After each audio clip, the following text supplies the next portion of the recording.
పితా పుత్ర పవిత్రాత్మ నామమున ఆమెన్. ప్రియ సహోదరి సహోదరులారా, ఈరోజు మనం తపస్కాల ధ్యానాంశము 9 రోజు యోసేపు గారి జీవితమును గురించి చూద్దాము. రాహేలు కన్నీటి ప్రార్థనల ఫలం, యాకోబు గుండె నిండిన వెలుగుల పలకం. దేవుని వరమై పుట్టిన శిశువు యోసేపు అని ఆశీర్వాదపు నిధువు. పసితనంలోనే కలలకు సందేశం, దేవుని యోజనలో ప్రత్యేక స్థానం. తండ్రి ప్రేమలో రంగుల వస్త్రం, అన్నల హృదయంలో అసూయాగ్ని కణం. కలలు చెప్పిన వాక్యములు, అన్నల హృదయములో మంటలు.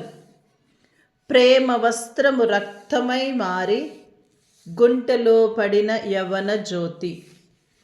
అడవిలో ఒంటరి అరుపులు, ఆకాశమే సాక్షిగా కన్నీరు.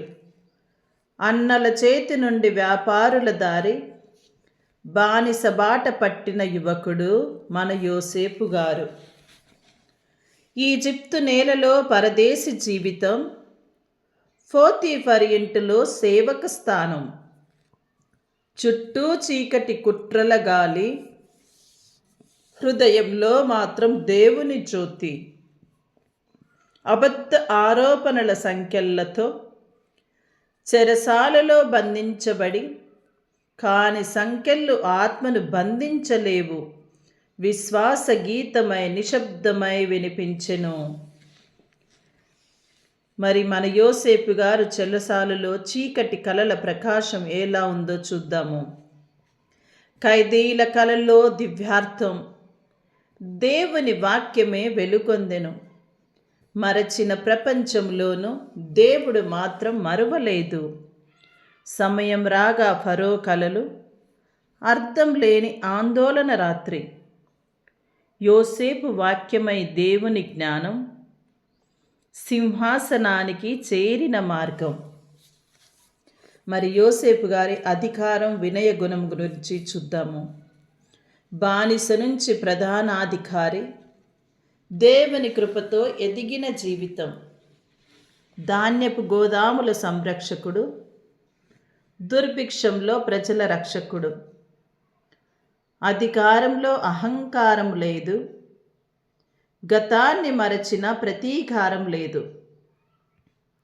కన్నీటి మధ్య అన్నలను చూసి క్షమాభావమే హృదయ స్వరం అని పలికినటువంటి వ్యక్తి మన యోసేపు గారు.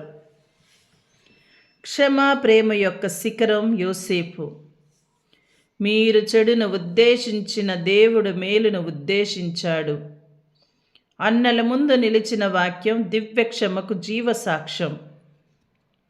అసూయ గాయాలు మాయమై కుటుంబ బంధం పునరుద్ధరించెను. విభేదాల మధ్య వంతనై యోసేపు ప్రేమ గీతం పాడెను. మరి యోసేపు గారి చివరి శ్వాస, విశ్వాసపు వారసత్వం గురించి చూద్దాము. వృద్ధాప్యంలోను దేవుని నమ్మకం, ఇజ్రాయేలు భవిష్యత్తుపై ఆశ. దేవుడు తప్పక సందర్శించును అని ఆశాజ్యోతి వెలిగించెను. ఎముకలలోను విశ్వాసం, తరాలకిచ్చిన ఆశీర్వాదం. జననం నుండి మరణం వరకు దేవుని చేతిలో ఒక గీతం. ప్రియ సహోదరులారా, యోసేపు గారి జీవితం గురించి మరి చివరగా మనం ఏమి చూస్తూ ఉన్నామంటే, గుంటలో పడిన కలలు బాలుడు, సింహాసనపై నిలిచిన సేవకుడు, అసూయలో బాధపడిన మనిషి, క్షమలో విజయం పొందిన దేవుని బిడ్డ. యోసేపు జీవితం మనకేం తెలియచేస్తూ ఉందంటే, ప్రియ సహోదరి సహోదరులారా, ఈ రోజున కష్టం శాశ్వతం కాదండి. దేవుని యోజన ఆలస్యమైన తప్పదు. క్షమ మనిషిని మహానుభావునిగా చేస్తూ ఉందని మనకు తెలియచేస్తూ ఉన్నాడు. ఎందుకంటే తన యొక్క అన్నలు గుంటలో పడేసినప్పుడు దేవుని నమ్మాడు. చేయని తప్పుకి చెరసాలకు వెళ్ళినప్పుడు విశ్వాసాన్ని నింపుకున్నాడు. మరి అప్పుడు తన యొక్క జీవితము ఆశీర్వాదంగా మారింది. మరి మన జీవితం ఎలా ఉండాలో ఒకసారి చూద్దామండి. ఎందుకంటే మనం తపస్కాలంలో ఉన్నాము. చిన్న చిన్న కష్టాలు మన జీవితంలో వచ్చినప్పుడు చాలా బాధపడుతూ ఉన్నాము. ఇది ఎందుకు నాకే వచ్చింది, నాకే ఎందుకు ఇలా జరుగుతూ ఉందని. కానీ తనకి యోసేపు గారికి దేవుడు బాల్యంలోనే కలలు కనే వరాన్ని ఇచ్చి భవిష్యత్తుకి గొప్ప సాక్షిగా నిలబెట్టాడు. మరి కావున ప్రియ సహోదరి సహోదరులారా, మన జీవితంలో కూడా చాలాసార్లు గుంటలో పడిపోతూ ఉన్నాము. గుంట అంటే మన యొక్క పాపాల గుంట. మరి ఆకాశం అంత ఎత్తుకి ఎగరాలంటే మనకు ప్రార్థన చాలా అవసరం. కావున మనుషులు తోసిన మనల్ని కిందికి దేవుని కృప పైకి లేపుతుందన్న విశ్వాసంతో మనం ప్రార్థన చేయాలి.